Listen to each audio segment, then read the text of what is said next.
محمد کو ہمارے حوالے کر دو، ہم اس کے ساتھ جو چاہیں سلوک کریں، یا محمد نئے دین سے لا تعلقی اور آئندہ اس کی تبلیغ نہ کرنے کا اعلان کریں۔ ابی طالب سب کو مخاطب کرتے ہوئے کہہ رہے ہیں، میں محمد کو تمہارے حوالے کرنے کو تیار ہوں۔ یہ سن کر سب پر سناٹا چھا گیا ہے۔ بنی ہاشم شیب سے نکلے ہیں تو ان سب کا برا حال ہے، سب کے رنگ جل کر سیاہ ہو چکے اور جسم کی ہڈیاں باہر نکل آئی ہیں۔ آج کا عنوان، اس نبی کو ہم قیامت تک نہیں مانیں گے۔ شیب ابی طالب کا مشکل وقت گزر تو گیا، لیکن کئی اور مصیبتیں کھڑی کر گیا ہے۔ اس عرصے میں بنی ہاشم بیماری کی صورت میں دوا اور علاج سے بھی محروم رہے ہیں۔ رسول اللہ صلی اللہ علیہ وآلہ وسلم کا باپ جیسا چچا پچھلے 3 سال میں جس ہمت کا مظاہرہ کرتا رہا ہے، اس نے سارے قبیلے کو حوصلہ دیے رکھا۔ ابی طالب 85 سال کی عمر میں بھوک، پیاس، پریشانی، رسول اللہ کی حفاظت اور چھوٹے بچوں کے لیے مشکل وقت سے لڑتے رہے ہیں۔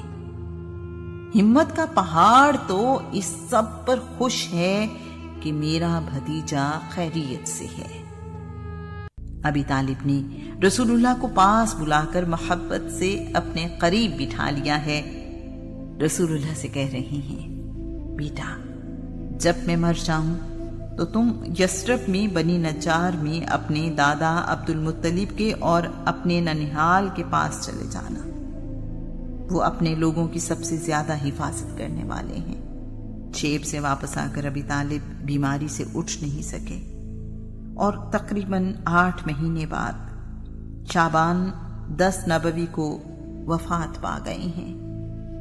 ابی طالب کو مکہ میں ہجون میں دفن کیا گیا۔ رسول اللہ اور چچا کا ساتھ 42 سال تک قائم رہا۔ رسول اللہ کا بچپن، جوانی، شادی، کاروبار، اعلان نبوت اور اس کے بعد قریش کی طرف سے برا سلوک، یہ سب ان دونوں نے ساتھ ہی دیکھا ہے۔ رسول اللہ نے ابی طالب کو کبھی باپ سے مختلف نہیں پایا۔ مشکل وقت میں رسول اللہ نے بھی بیٹوں کی طرح ابی طالب کی مدد کی اور ہمت بڑھائی۔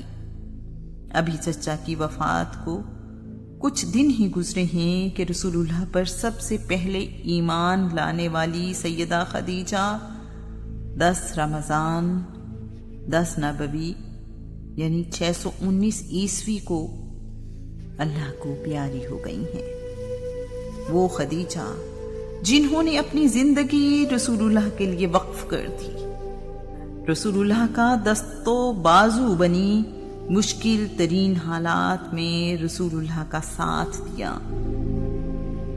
اپنے مالک سے جا ملی ہیں۔ رسول اللہ کو ان 2 پیاری ہستیوں کی وفات کا بہت صدمہ ہے۔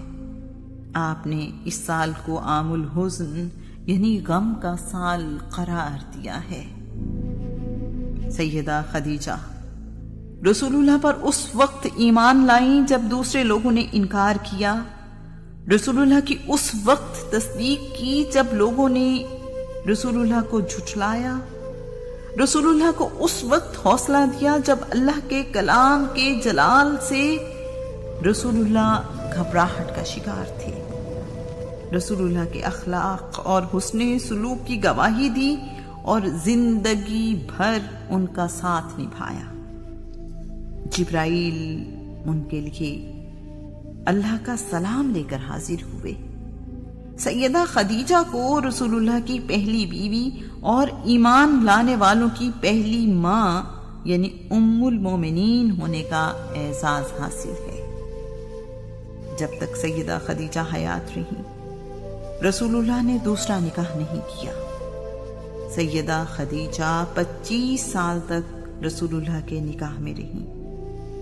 ابراہیم بن محمد کے علاوہ رسول اللہ کی ساری اولاد سیدہ خدیجہ سے ہی پیدا ہوئی۔ رسول اللہ خود قبر میں اترے ہیں، اپنے ہاتھوں سے سیدہ خدیجہ کو قبر میں اتارا ہے۔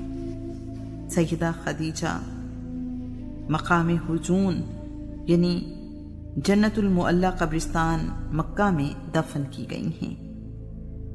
رسول اللہ نے کہا، مریم بنت عمران یعنی اللہ کے نبی عیسیٰ کی والدہ اور خدیجہ بنت خویلد اپنے اپنے زمانے کی بہترین عورتیں ہیں۔ رسول اللہ کو جسمانی تکلیفوں کے علاوہ اخلاقی اعتبار سے بھی بہت تنگ کیا جاتا ہے۔ رسول اللہ مکہ کی گلیوں سے گزر رہے ہوں تو آوازیں کسی جاتی ہیں۔ کوئی کہتا ہے یہ کسی مجنون کا شاگرد ہے جو اسے الٹی سیدھی کہانیاں سناتا ہے اور یہ سن کر ہمیں سناتا رہتا ہے۔ کوئی کہتا ہے محمد آج آسمان سے کوئی نیا حکم نہیں آیا۔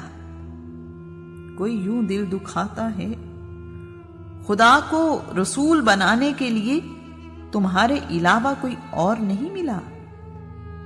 نبیہ اور منبہ بن حجاج کہتے ہیں، ہم جیسے مالدار، سردار، بیٹوں والے اور ہوشیار لوگ موجود ہیں، مگر اللہ کریم قرآن پاک میں ارشاد فرماتا ہے، پیارے رسول آپ سے پہلے بھی رسولوں کا مذاق اڑایا گیا، میں نے ایسے انکار کرنے والوں کو مہلت دی، لیکن انہوں نے اس مہلت سے فائدہ نہیں اٹھایا اور اپنی روش پر قائم رہے۔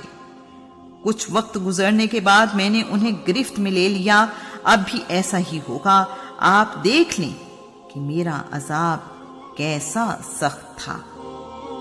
میں قریش کا سردار، سب کی نظروں میں عزت دار، مال و دولت میں بھی محمد سے بہتر ہوں، کیا میرے ہوتے ہوئے محمد پر وحی آ سکتی ہے؟ میں نے جادوگروں، ساحروں، کاہنوں، شاعروں، مجنونوں کو دیکھا اور ان کی باتیں سنی ہیں، محمد میں ان جیسی کوئی بات نہیں ہے۔